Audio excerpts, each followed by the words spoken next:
બિહારમાં પટનાના ઐતિહાસિક ગાંધી મેદાનમાં આજે ગુરુવારે સમ્રાટ ચૌધરીની આગેવાની વાળી એનડીએ સરકારના મંત્રીમંડળનો શપથ ગ્રહણ સમારોહ યોજાયો હતો।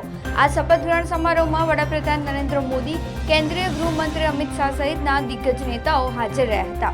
આજના શપથ ગ્રહણ સમારોહમાં નીતિશ કુમારના દીકરા નિશાંત કુમાર સહિત 32 નેતાઓએ મંત્રીપદના શપથ લીધા હતા। પંચમહાલમાં છેલ્લા કેટલાક સમયથી કાલોલ તાલુકાની હદમાં ખનન માફિયા બેફામ બને છે। કાલોલમાં ગોમા નદીમાંથી ગેરકાયદેસર રેતીની હેરાફેરી થતી હોવાની જાણ થતાં જ પંચમહાલ ખાણ ખનીજ વિભાગની ટીમે દરોડા પાડતા 5 પરમિટ વગરના ટ્રેક્ટર ઝડપી પડ્યા હતા।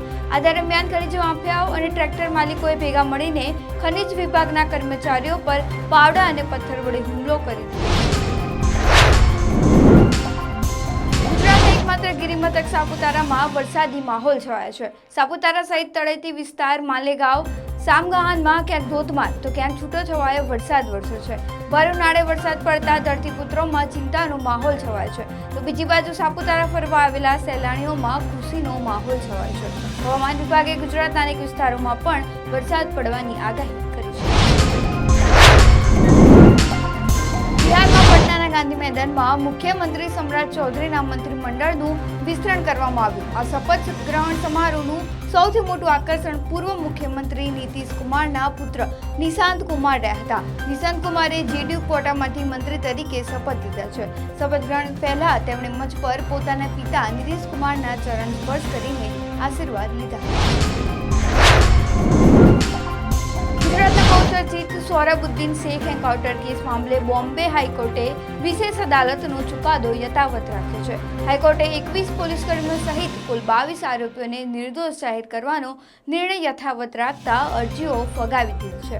આ કેસમાં આરોપ હતો કે સોહરાબુદ્દીન શેખ, તેની પત્ની કૌસર બી અને તુલસીરામ પ્રજાપતિની નકલી એન્કાઉન્ટર અને હત્યા કરવામાં આવી।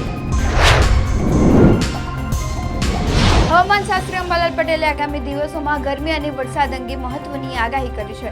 તેમણે આગાહી કરી છે કે રાજ્યમાં હાલ સર્જાયેલા સાયક્લોનિક સર્ક્યુલેશનના કારણે આગામી 7 દિવસ સુધી વરસાદી માહોલ રહી શકે છે।